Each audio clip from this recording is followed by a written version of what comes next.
Welcome back, everybody, to Client Side Chats. Again, we have our special guest, Grace Marin, who is the founder and president of PX Coaching. And in all honesty, we are introducing a series with Grace on Leadership Heal Thyself First. So there's going to be a series of recordings that we'll do with Grace. And she has been very gracious in allowing us to do this with her. So I thought, Grace, you'd enjoy that. Grace, how are you doing today? I'm doing well. No pun intended there, James. No, not at all, but that's all right. We'll have a little bit of fun with this too. But I know what we're talking about here is a very serious subject. And really, on this first go round, we're going to end up with focus on what I can control as part of this leadership series. So, tell you what, if you don't mind, go ahead and take it over and tell us, what can we control? So just as a little recap, my background is a clinical nurse. Nurses are known to be a little bit of a control freak, and being a NICU nurse and an ICU nurse, we tend to be extra control freakish. And Yeah. so this, I think, will resonate with most people. And then translating that to leaders, we need to be in control in order for businesses to thrive and to make sure that the health of our business continues. Right. And at the same time, I think we put a lot on the table that we don't control, that we can control more, which has a bigger and greater impact. So I just want to start with a little fun quote. Focus on what you can do, not what you can't. Small steps turn into miles. So every step does, when you add it up, lead to something. And so I first like to start out with my action, your action. What can we control within our action? I'd like to say, what are things that are like fountains? So I think of Las Vegas, the big fountains that, what hotel is that? Yeah, the Bellagio, is it? Or Bellagio. yeah, Yeah, there's several out there, but yeah. the Bellagio. I was actually there this past summer and didn't get to see the fountains. It was too windy that day, so they didn't turn on the fountains. Darn it. But there's fountain moments, and then there are the draining moments. And so I'm going to talk about what we can do and some things that we can intentionally walk away from and say Oh, no. great. We're not no people in our industries, and yet we need to be very good about saying no in a kind way. So the fountain things for me personally that bring me life and that gives me refreshment are around a consistent prayer or quiet time or meditation, whatever is appropriate for you. And it doesn't have to be an hour. It could be 10 minutes, 15 minutes. As soon as you wake up after a cup of coffee, go to the bathroom. I've lately been doing something called morning pages, where the theory is whatever's been mulling around in your head while you're sleeping, you just write it all down, and it could be nonsense. You don't ever have to read it again or edit it. So 3 pages in about 15 minutes. And it's called Interesting. morning pages. And I'll send you the link so you can see what that's about.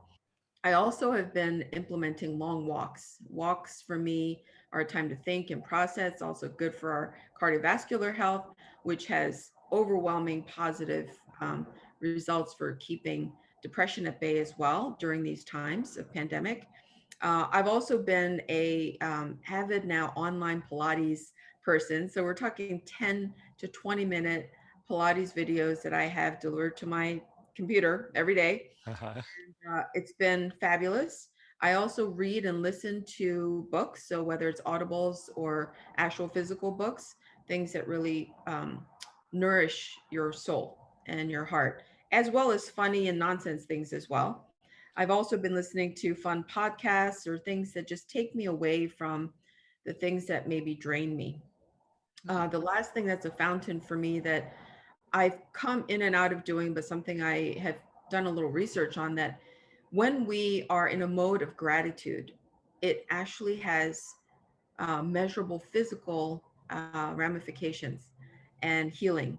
So I highly recommend doing a gratitude journal. It doesn't have to be long, again, just whatever you can do, just things that you can really be grateful for, and to try something different each day.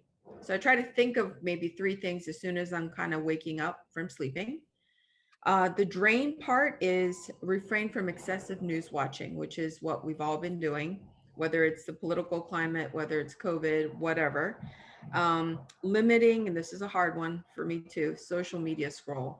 when it could be hours, and you're like, oh my gosh, where'd the time go? And all the Instagram and Facebook sucks you in, right? That's what the point of social media is.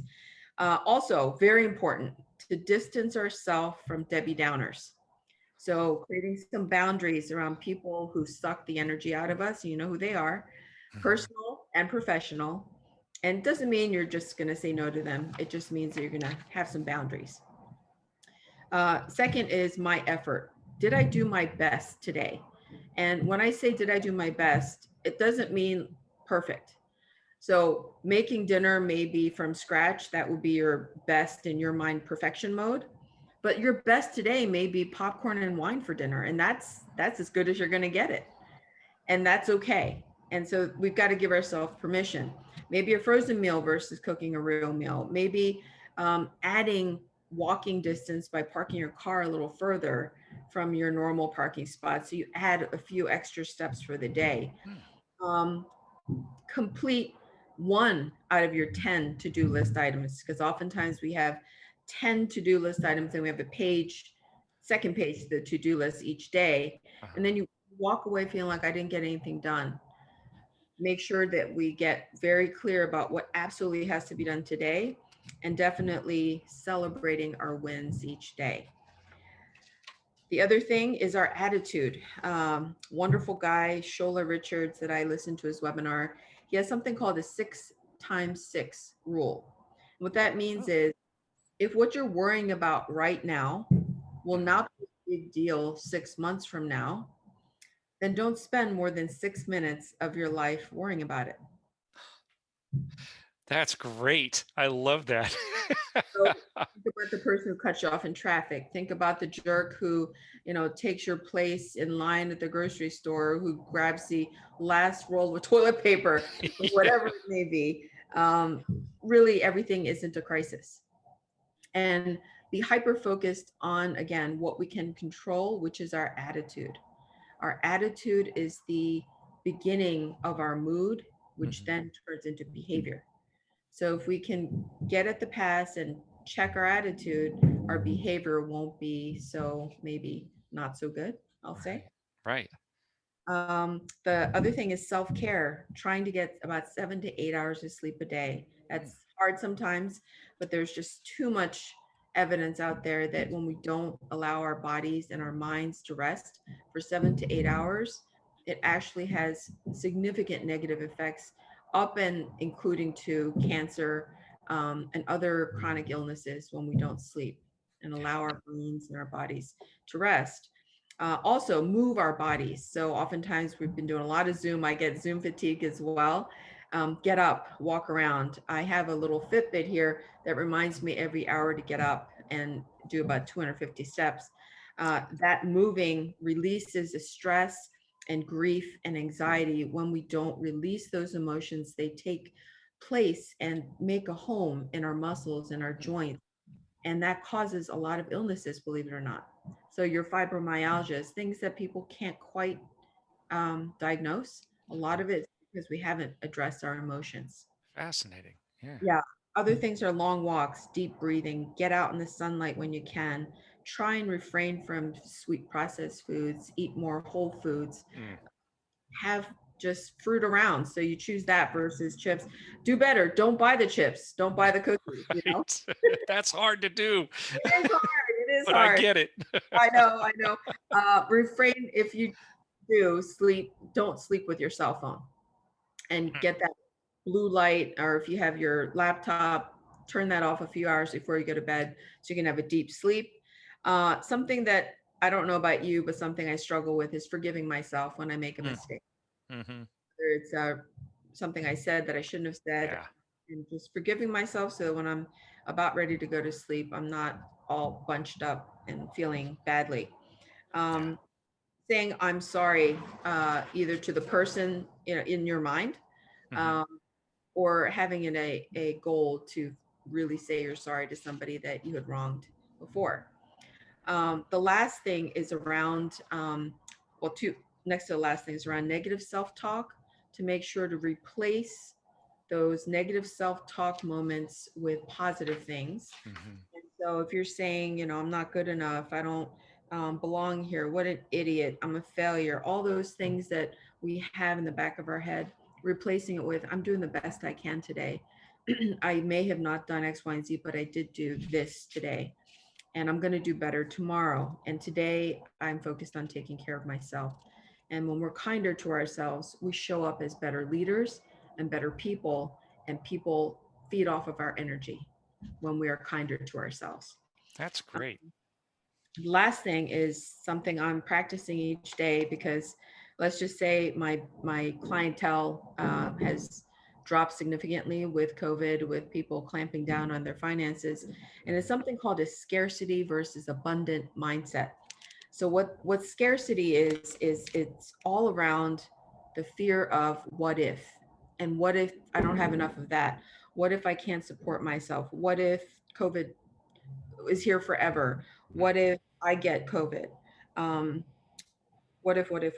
And when we have those what if and fear based thinking, it causes us to get desperate, and it causes us to turn into somebody we really don't want to be. And especially as a leader, we need to role model by example. Hmm. And on the flip side of that is an abundant mindset. Even though your checking account isn't abundant, that doesn't define who you are and who I am. So just like creating a mental mindset of, I have a roof over my head, I have food in my refrigerator, I have toilet paper, I have what I need today. And as we focus, and this is all neuropsychologically supported, that Yeah. when we really focus on what we do have, all of a sudden, even though our circumstances haven't changed, we really have a better positive mindset, which then translates to better physical health for us, emotional and spiritual health for us. That's great. Hey, thank you. I'm sorry that was fast, but I wanted to get it all in. No, you're doing great. And in fact, what we'll do is part of this series, and our viewers will be able to see this, we'll recap the points very quickly in a quick flash on the screen of all the elements that you covered. But, thank you very much for, this first introduction into Leaders Heal Thyself First. On what you can control. I think that's really a good component. So, therefore, you're not exerting wasted energy on things that really don't need to be part of the conversation or part of what you're doing as a person and as Yeah, a leader. So I think that's great. So yeah, thank you, Grace. I you're very appreciate. welcome. All right, look forward to the next series. You too. Okay, take care.